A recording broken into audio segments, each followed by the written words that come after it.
Hello, இன்னைக்கு நம்ம என்ன பார்க்க போகிறோம் அப்படின்னா தியரம் 1.2லேருந்து ஸ்டார்ட் பண்ண போகிறோம். தியரம் 1.2 எக்ஸாமுக்கு it is not very important. ஆனால் எக்ஸாமுக்கு இம்பார்ட்டண்டான தியரம்ஸை படிக்கிறதுக்கு இந்த தியரத்தோட ஸ்டேட்மெண்ட் கொஞ்சம் ஹெல்ப்ஃபுல்லாக இருக்கும். இந்த தியரம் என்ன சொல்லுது அப்படின்னா, ஒரு பர்ஃபெக்ட் ஸ்கொயரை ஏதோ ஒரு ப்ரைம் நம்பர் பி டிவைட் பண்ணுது அப்படின்னா அதோட ஸ்கொயர் ரூட்டையும் பி டிவைட் பண்ணும், அந்த ப்ரைம் நம்பர் டிவைட் பண்ணும். ஃபார் எக்ஸாம்பிள் 36 ஒரு பர்ஃபெக்ட் ஸ்கொயர். இந்த 36ஓட ப்ரைம் ஃபேக்டர்ஸ் எல்லாம் என்ன அப்படின்னா 2 and 3. 2 and 3.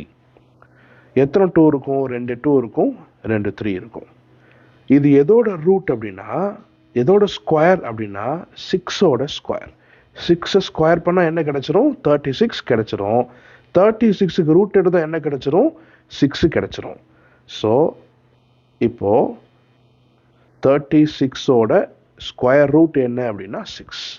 அப்போ 36ஐ எந்தெந்த ப்ரைம் டிவைட் பண்ணுது? 2 and 3. அப்போ 6ஐயும் எந்த ப்ரைம் நம்ம டிவைட் பண்ணும் அப்படின்னா 2வும் 3யும் தான் டிவைட் பண்ணும். இப்போது இந்த தியரமில் ஏதோ ஒரு prime number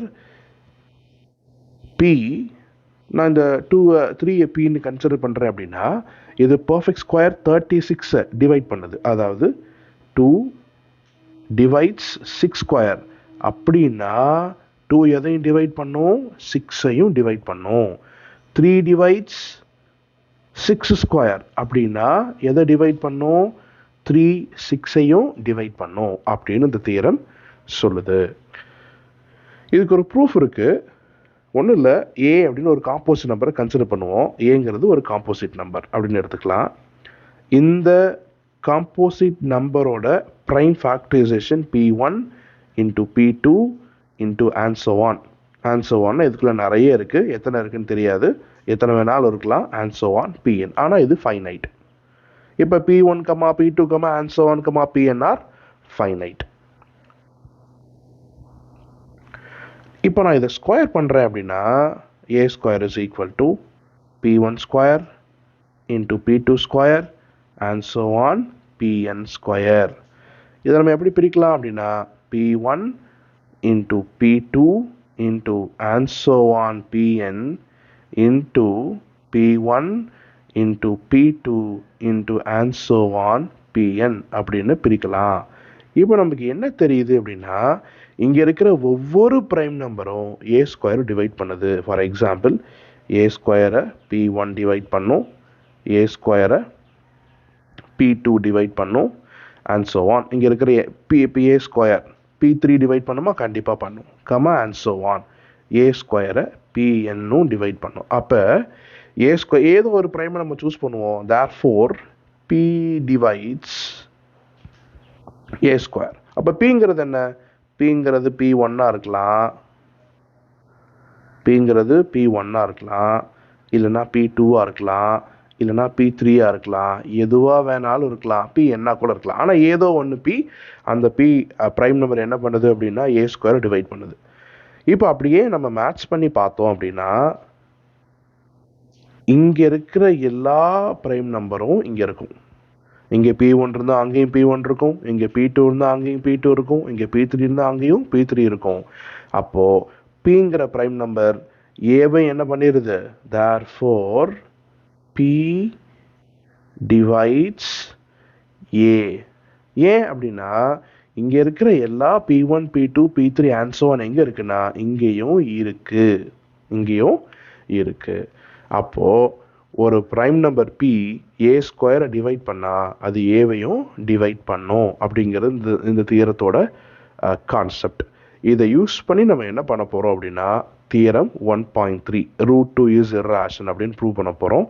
very important for board, highly important for board.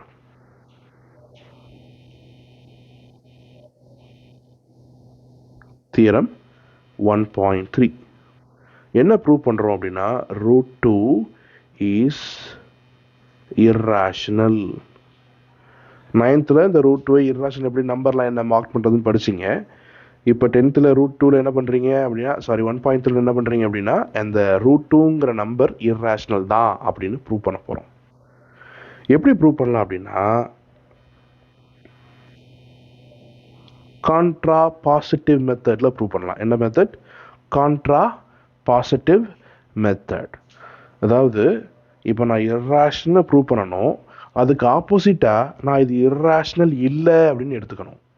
Irrational இல்லைன்னா அது என்னவாக இருக்கும்? ரேஷனலாக இருக்கும். அப்போது ஏன்னா ரியல் நம்பரில் ரெண்டே ஃபேமிலி தான், ஒன்று ரேஷனல் இன்னொன்று இர்ரேஷனல். இப்போ இந்த கான்ட்ரா பாசிட்டிவ் மெத்தட் என்னென்னா, நம்ம என்னென்னு ப்ரூவ் பண்ணணுமோ அதை டைரெக்டாக ப்ரூவ் பண்ணாமல் அதுக்கு ஆப்போசிட்டில் இருக்கிறத அஷ்யூம் பண்ணி அந்த கண்டிஷன்லாம் மேட்ச் ஆகுதான்னு பார்க்கணும். அந்த கண்டிஷன் மேட்ச் ஆகாமல் ஃபெயில்ட் ஆகிடுச்சுன்னா தேர்ஃபோர் அது என்ன இருக்க முடியாது, இர்ரேஷனலாக இல்லாமல் இருக்க முடியாது, அதனால அது இர்ரேஷனல் அப்படின்னு தலைகீழ ப்ரூவ் பண்ணுவோம். அதுக்கு பேர் கான்ட்ரா பாசிட்டிவ் மெத்தட். இப்போது let us assume that root 2 is rational. இது நம்ம rational அப்படின்னு assume பண்ணிட்டோம். இது rational assume பண்ணதுனால rational number என்ன ஃபார்முலா இருக்கும்? therefore root 2 is equal to p by q,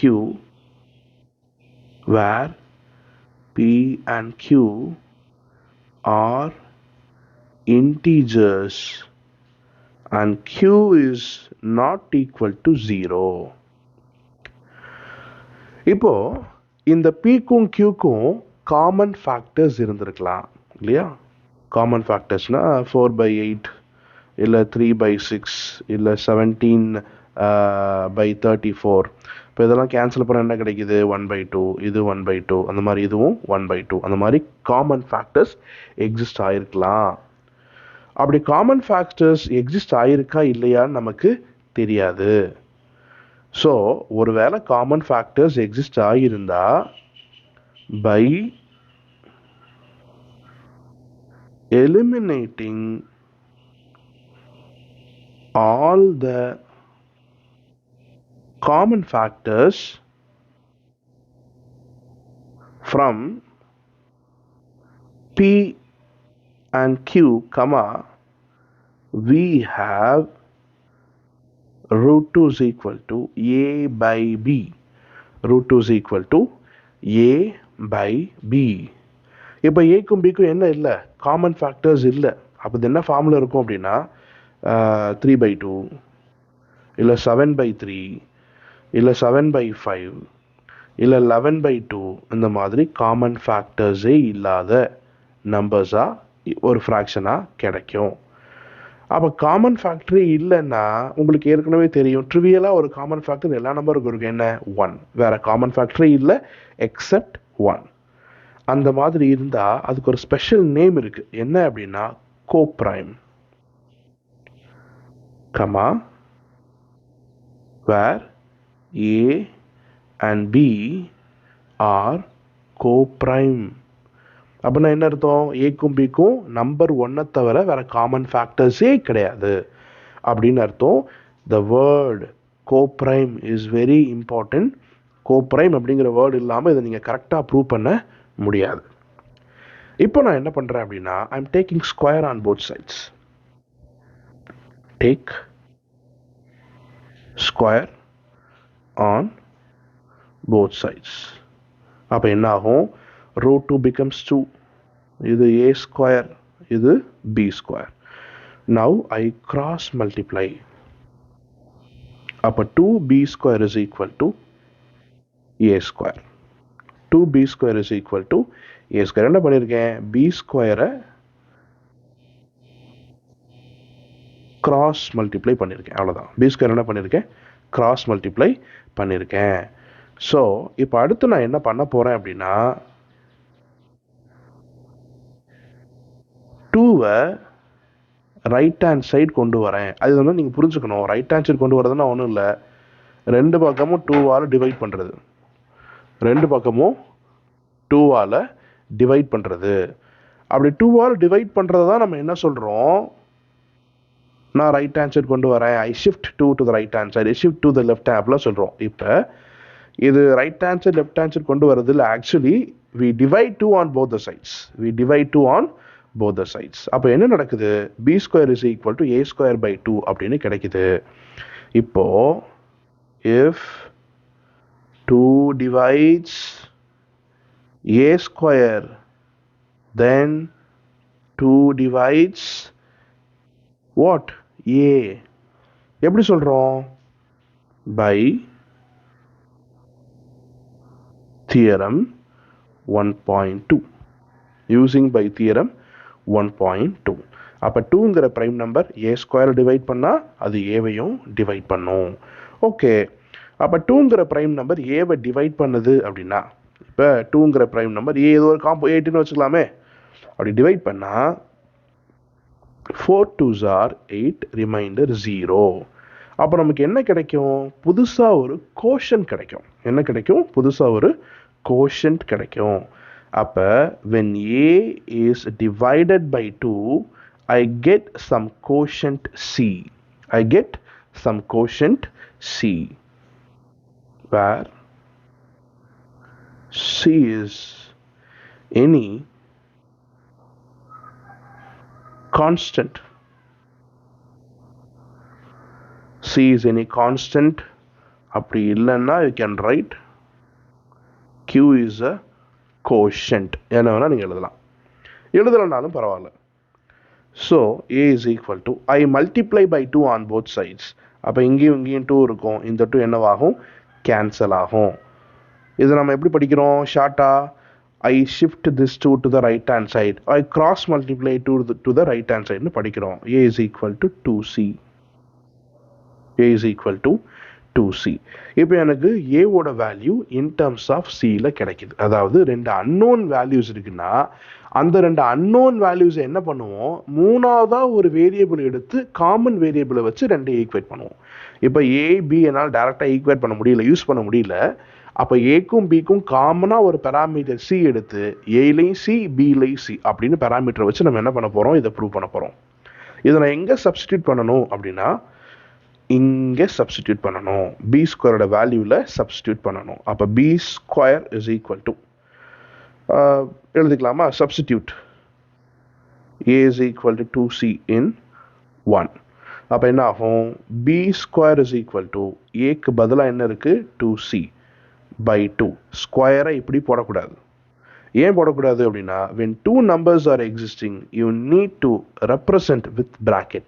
இதுக்கு பேர் ஹோல் ஸ்கொயர். 2 நம்பருக்கும் அந்த ஸ்கொயர் வரணும். ஸோ ஹோல் ஸ்கொயர் போடணும்.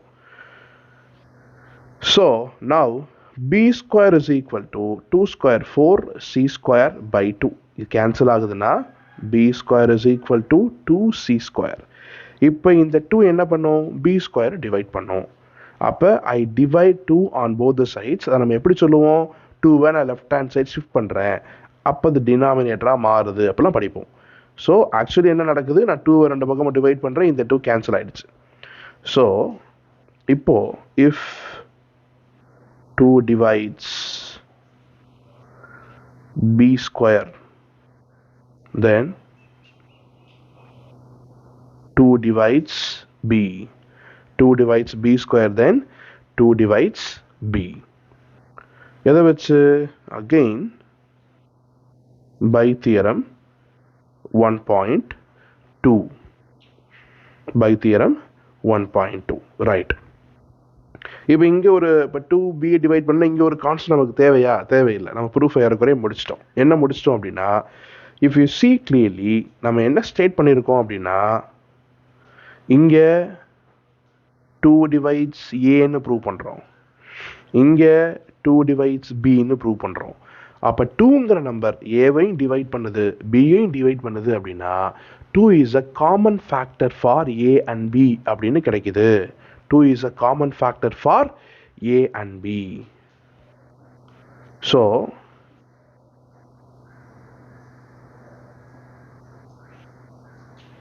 therefore 2 is a common factor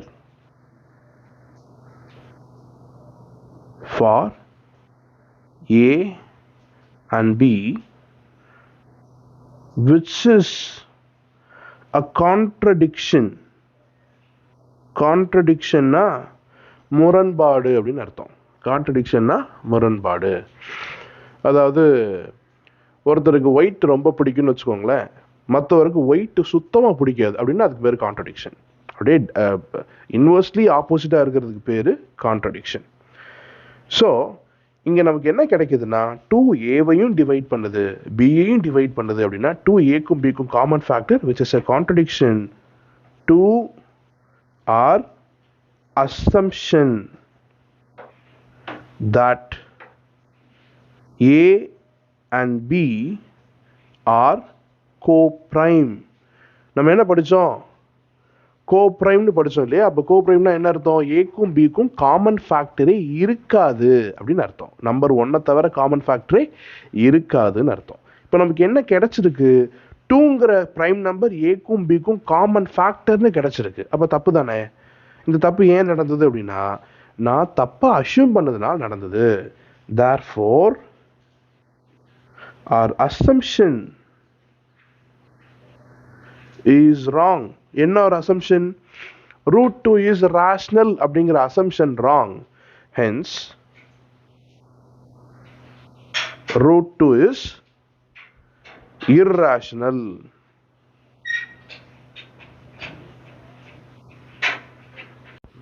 இப்போ இந்த ப்ரூஃப் உங்களுக்கு புரிஞ்சிருக்கும்னு நினைக்கிறேன்.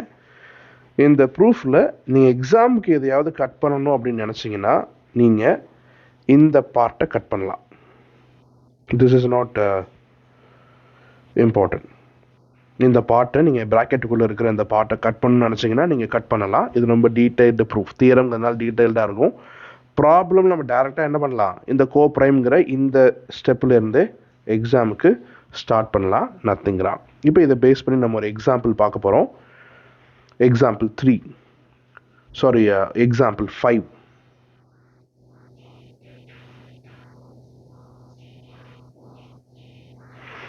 இதில் ப்ரூவ் தட் இந்த தியரம்க்கும் எக்ஸாம்பிளுக்கும் எந்த வித்தியாசமும் இல்லை, எல்லாம் ஒன்று தான். Prove that root 3 is irrational. அப்போ இதை எப்படி ப்ரூவ் பண்ணுறது அப்படின்னா, ப்ரூஃப் எப்படி ப்ரூவ் பண்ணுவோம்?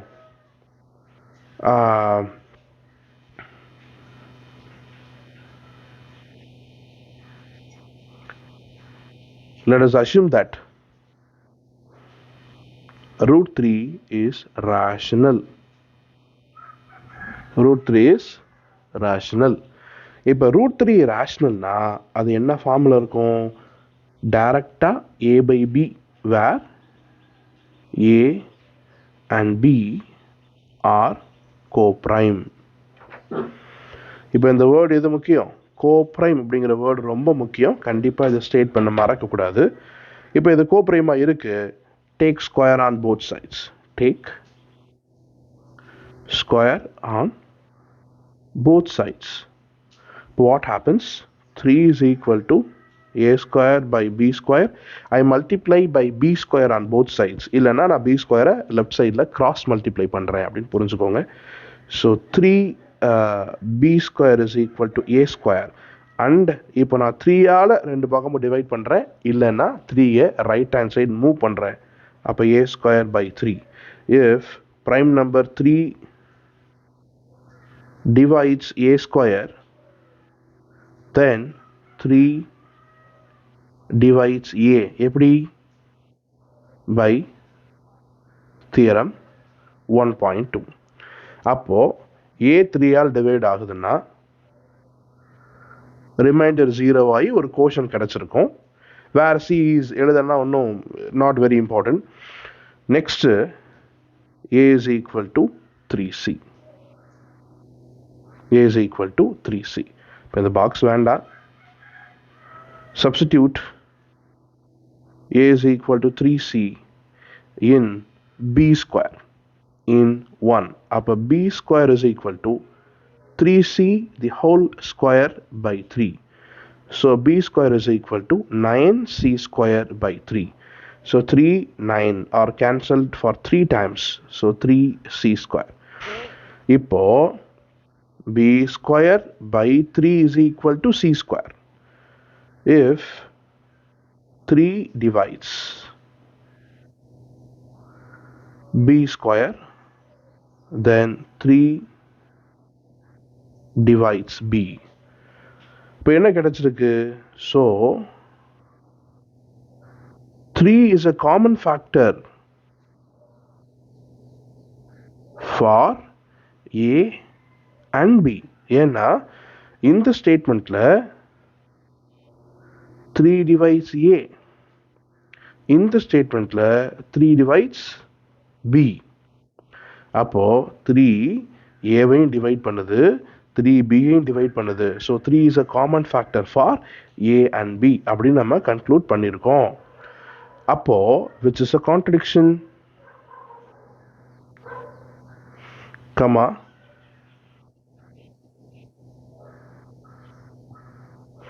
which is a contradiction to our assumption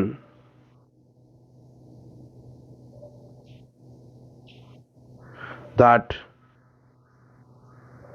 A and B are co-prime. அப்போ எதுக்கு கான்ட்ரடிக்ஷன் ஆகுது? நான் கோ பிரைம் அப்படின்னு அஷ்யூம் பண்ணதுக்கு கான்ட்ரடிக்ஷன் ஆகுது. காமன் ஃபேக்டரே இல்லை அப்படின்னு அர்த்தம் கோ பிரைம்னா. இப்போ புதுசாக ஒரு காமன் ஃபேக்டர் 3 எக்ஸிஸ்ட் ஆகுது. அப்போ ஏதோ தப்பு நடந்திருக்கு. என்னது? என்னோட assumption. Therefore our assumption is wrong. Hence root 3 is irrational. இதே மாடலில் தான் நம்ம என்ன பண்ண போகிறோம் அப்படின்னா எக்ஸசைஸ் 1.2 படிக்க போகிறோம். அதை நம்ம நெக்ஸ்ட் வீடியோவில் பார்க்கலாம். தேங்க்யூ ஃபார் வாட்சிங்.